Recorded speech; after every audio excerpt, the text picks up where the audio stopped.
Hey, Kathleen here. I am sharing with you this Kohler 6-liter bathroom trash can. And there's definitely things I like about it and one thing that I find challenging, but I work around it. So it operates by foot, which is nice. Okay, you don't touch anything. Slow close, nice and quiet. The lid has stayed well. It's at least a year old.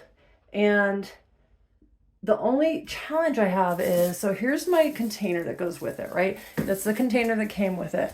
And I tend to use these grocery bags if I can.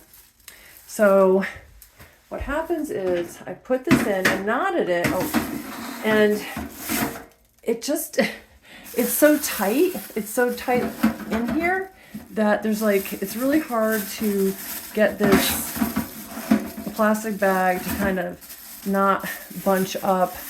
I mean, I work at it. I can get it in, but it's more trouble than I would have expected. And maybe people don't use garbage bags, but I think for a bathroom you really want to. But having the lid is nice because it keeps any odors out. So I do like it, but I do wish there was a little bit of maneuverability around the internal container that I could manage the plastic bag a little better.